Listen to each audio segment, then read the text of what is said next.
எனக்கு என்னமோ இப்போ சிவி சண்முகம் வந்து இந்த எடப்பாடி பழனிசாமி அவர்கள் வந்து இந்த 26 எம்எல்ஏக்களையும் மாவட்ட செயலாளர், அதாவது மொத்த பொறுப்புலேருந்துமே தூக்கிட்டார், கட்சியோட பொறுப்புலேருந்து தூக்கிட்டார்.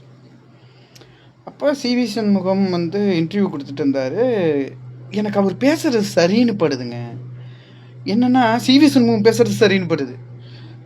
என்னென்னா இவர் ஆரம்பத்திலேருந்து எடப்பாடி பழனிசாமி எல்லாத்தையுமே தூக்கிட்டே இருக்கார். ஒரு கட்சியில் இருக்கிற பெரிய பெரிய யாரை தூக்குனாங்களோ, கட்சியில் வந்து யாரை தூக்குனாங்களோ அவர் தான் இப்போ சபாநாயகர். அவர் கெஞ்சினாராமா, என்னை சேர்த்துக்கிங்க, எம்ஜிஆர் காலத்துலேருந்து நான் இருந்திருக்கேன், என்னை சேர்த்துக்கிங்கன்னு கெஞ்சினாராமா. கெஞ்சினவரையே வந்து கட்சியை விட்டு தூக்கியிருக்காங்க. இப்போ இந்த 26 பேரையும் தூக்கிட்டாங்க.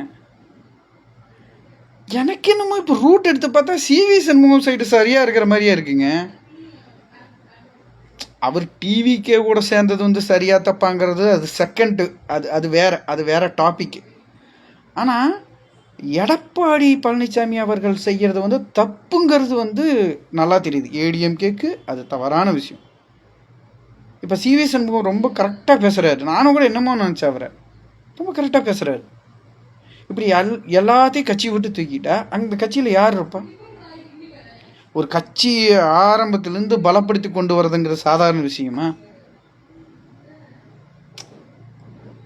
தெரில. எனக்கு என்னமோ எடப்பாடி பழனிசாமி அவர்கள் மீது தான் சந்தேகமாக இருக்கிறது.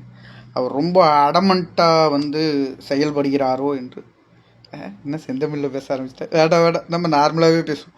சரி, பார்ப்போம் என்ன நடக்குதுன்னு. அடுத்தடுத்த அரசியல் விஷயங்களை தெரிஞ்சுக்கணும்னா அப்டேட்டில் இருங்க. அதுவரை உங்களிடம் விரைவருவது உங்கள் ரெட் ராம். ஃபாலோ பண்ணுங்கள். பாய்.